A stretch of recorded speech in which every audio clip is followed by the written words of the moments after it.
Morning. How are we doing today? I put a post last week as I was on holiday, whether people had any suggestions for some of these videos, whether they were interested in a particular topic or another. And somebody put a comment about the fear of flying. Now, I'm just going to say a few words about that sort of stuff, but more specifically about phobias, because ultimately, what the fear of flying is a phobia. Now, a lot of people can suffer debilitating symptoms and conditions because of these sort of phobias.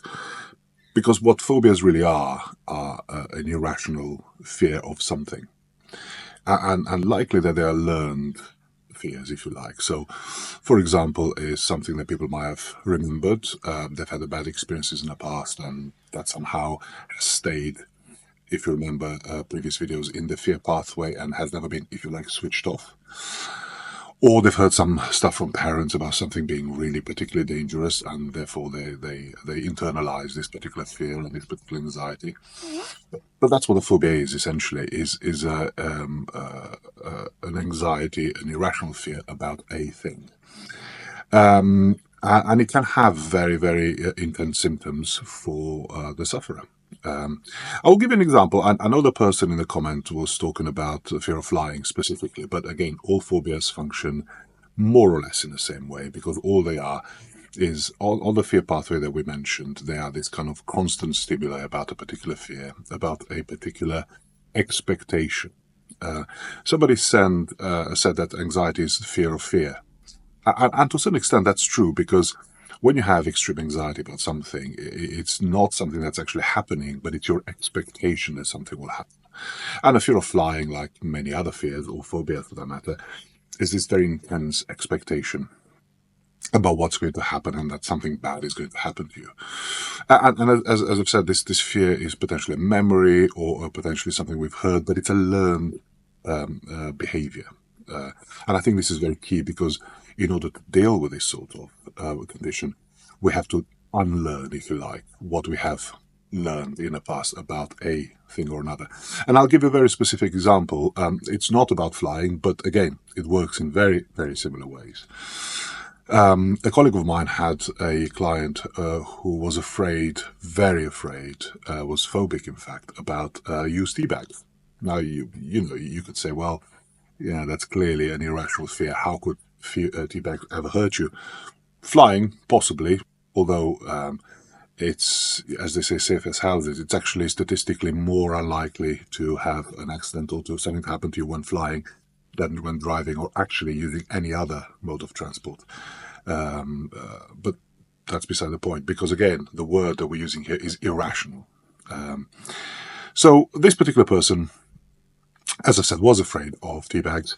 And after working with my colleague, what was transpired really is that when this particular individual was a child, she was very fond of her granddad, and her granddad used to have this rocking chair and was to sort of rock her to and fro in his chair and so on. On this particular condition, this particular day, her granddad made a cup of tea and left a used tea bag on a little table beside his rocking chair, and they were rocking to and fro and enjoying themselves and having fun and so on. And her granddad actually passed away whilst rocking the chair with my colleague's client on his lap, and the used tea bag adjacent. So clearly something in her mind, in her memory, because she was quite young at the time, made a connection between the death of a loved one, which was peaceful, and it happened. There was no suspicion about it, and the tea bag. In her mind somewhere, some links were made where they associated the used tea bag with essentially death. And this created this irrational fear of tea bag, where in her mind, the sight, smell, feel, touch, whatever of a used tea bag would create this fear of death, if you like. So what my client did, they used cognitive behavior therapy, which is probably the best tool to deal with this sort of thing, because essentially it challenges at the rational level something that is irrational. And therefore, using the power of logic, reason, and so on, we challenge the irrational behavior to the point where the client is actually accepting of the fact that whatever they were afraid of is not rational, it's not real. And also, there's an element of exposure therapy, which is very controlled. So we're not obviously just, if somebody's afraid of spiders, we don't just lock them in a room full of spiders. If somebody's afraid of flying, in this case, we don't put them in a flying simulator and crash them deliberately. It's a controlled process where the person is facing the fears to actually realize how unfounded this fear is. And I remember, again, I make this very, very important point. Phobias, like the fear of flying and like the fear of tea bags, in the case I've just mentioned, are irrational. If you are afraid of tigers, that's actually quite a reasonable fear to have. Nobody will ever put you in a cage with a hungry tiger just to get over it. That's a reasonable fear to have. We're talking about irrational fears. So clearly, exposure is a controlled, safe way of dealing with this particular fear. And again, cognitive behavior therapy, exposure therapy are very, very good in controlling the symptoms.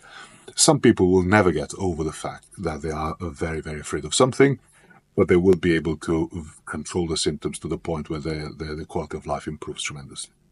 So if you yourself or somebody you know does have a phobia, does suffer from something, remember that it's probably learned from somewhere. Cognitive behavioral therapy will help you unlearn this, and the fear is very much irrational. Well, I hope that was interesting up to a point. And if you or somebody suffers or wants to know more about this, you know where I am. Have a good rest of the day. Take care.